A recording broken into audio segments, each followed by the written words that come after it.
Информационная служба Осетия ТВ. Главные темы выпуска. Вслед за Таймуразом Мамсуровым ушел Сергей Такоев. Экс-председатель правительства написал заявление по собственному желанию. Из-за угрозы схода сели грузинская сторона ограничила время пересечения границы. Проезд через КПП Верхний Ларс будет осуществляться с 6 утра до 5 вечера. Спасатели помогают даже кровью. Сотрудники МЧС Северной Осетии сдали около 40 литров крови. Эти и другие темы далее подробно. Вслед за Таймуразом Мамсуровым ушел Сергей Такоев. Экс-председатель правительства написал заявление по собственному желанию. Такое решение он принял в связи с истечением срока своего коллеги Мамсурова. С ним в одной команде Такоев проработал 17,5 лет. За это время пришлось пережить 52 теракта. Однако чиновник отметил, что запоминается и хорошее. В политической карьере Сергей Такоев решил взять перерыв и заняться семьей. В всяком случае, так оценивал, и ничего, ни за что не стыдно за прошедшие годы. Конечно, где-то жаль, что многие вещи не получились, и много планов так и не получилось реализовать. Но навсегда в любом правительстве, как говорится, будет всегда не сделанных дел больше, чем сделанных. Поэтому это законы жанра, и, как говорится, работа непочатый край. Кто будет работать, им, дай Бог, успехов, и много им предстоит сделать. Позже стало известно о том, что весь кабинет министров также сложил свои полномочия. Тамерлан Агузаров в ближайшее время должен назначить временный состав правительства Северной Осетии. Елена Черенкова, Заур Цеов, Осетия ТВ.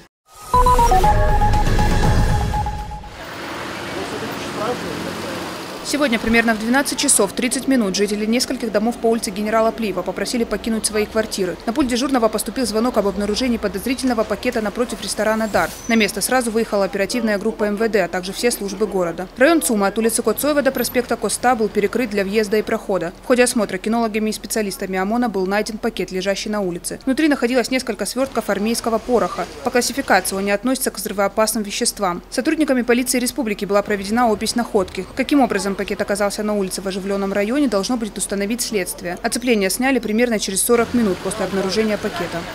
В ходе осмотра места происшествия с участием кинологов и сотрудников ОМОНа было установлено то, что подозрительный пакет представляет собой порох армейский, который не является к категории взрывчатых веществ и взрывчатых устройств не относится и не является взрывоопасным. Никакой опасности он не представляет. Пограничный пункт пропуска Верхний Ларс 7 июня работает по особому графику. Теперь пересечь российско-грузинскую границу можно только с 6 утра до 17 часов. С инициативой перейти на дневной режим выступила грузинская сторона. Основная причина – угроза схода селевых потоков. Скопилось много воды, которая сможет, как в позапрошлом году, сойти на полотно, и опять будут жертвы людей. Поэтому сейчас пограничники Грузии наши, таможенники, работают по дневному варианту. Исключением составляет то, что наш российский пункт пропуска Верхний Ларс на въезд в Российскую Федерацию работает в круглосуточном режиме. Дневной режим работает с 6 часов до 17. Час дается на то, чтобы машины, находящиеся в пункте пропуска, закончили дооформление и могли выехать на территорию Грузии. В связи со сложившейся ситуацией на российско-грузинской границе скопились многокилометровые автомобильные очереди. За сутки через пограничный пост проезжает около 1500 единиц транспорта, что превышает пропускную способность. Все эти вопросы были рассмотрены на прошедшем в правительстве совещании под руководством премьер-министра Сергея Такоева. По словам чиновников, необходимо расширить возможности с помощью дополнительных постов перед КПП Верхний Ларс. В первый раз выезжаете в Грузию? В Грузию, да. С какой целью? Что? Цель поездки ваша? К родственникам едем. После к нам едем. Да. Вот в Тбилиси. Ясно. Счастливого пути. Спасибо. И если легковые транспорты успевают проскочить пост через пару часов, водителям фур везет меньше. Им приходится ждать по несколько суток. Я думал, я буду сутки минимум здесь стоять, тем более с семьей. И еду уже вторые сутки уставший. Но за час я буквально вот здесь заехал. Задержек никаких нет, работают все колонки, поэтому проходим быстро. То, что на дневном режиме, в принципе, да, известно. Когда КПП начнут функционировать в круглосуточном режиме, пока неизвестно. Участникам движения настоятельно рекомендуется воздержаться от пересечения российско-грузинской границы. Здесь уже стоят десятки легковых автомашин и фур. Из-за угрозы схода селевых потоков на территории Грузии в МЧС следят за уровнем воды в реке Терек. Спасатели Северной Осетии готовы отреагировать на возможные чрезвычайные ситуации. Земфира Лулаева, Елена Черенкова, Олег Рамонов, Осетия ТВ.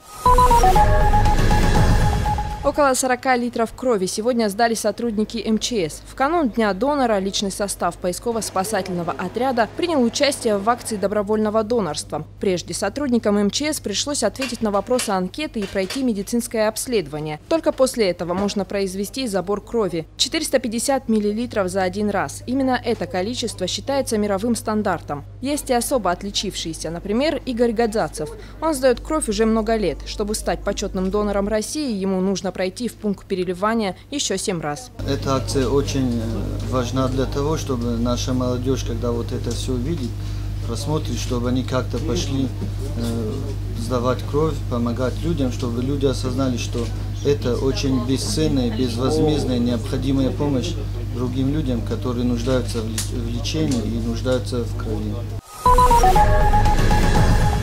Жители Северной Осетии вновь смогут отдохнуть в атмосфере национальной самобытной культуры. Почти все готово для проведения традиционного фестиваля Ирон-Джарак. Об этом сообщили на заседании профильной комиссии. Праздник состоится 20 июня в Майрамадаге. С 11 утра на сценической площадке начнут выступать творческие коллективы из всех районов республики. Гости увидят танцевальные, вокальные и инструментальные номера, а также смогут приобрести сувенирную продукцию на память. Сейчас на повестке дня организация этого празднества. Нужно обустроить площадку, провести электричество, обеспечить безопасность жителей. Попасть на фестиваль будет непроблематично. Автобусы будут ждать всех желающих около Остинского театра. Само мероприятие массовое. Конечно, сложно всегда такие мероприятия организовывать. Это и безопасность, это и организационные вопросы. Но когда ты видишь, что 2000-3000 людей пришли, и они у тебя на празднике, то, наверное, все какие-то проблемы исчезают. Поэтому я надеюсь, что и 5-й, юбилейный, так скажем, этот праздник получится. И хочу пожелать всем участникам, чтобы этот праздник был, потому что этот праздник нужен. Первенство Северо-Кавказского федерального округа по тэквондо среди юниоров открыли парадом участников. В соревнованиях приняли участие около 130 спортсменов из всех регионов СКФО. В их числе уже имеются мастера спорта. Старший тренер юниорской сборной республики Рашид Шоров отметил, что у наших спортсменов большие шансы занять призовые места. Здесь собрались все команды с СКФО. Все команды очень сильные, потому что это Северо-Кавказские, как правило, у них есть характер, воля к победе. Поэтому здесь для того, чтобы выиграть, придется очень-очень потрудиться и спортсменам, и тренерам для того, чтобы выиграть первое место.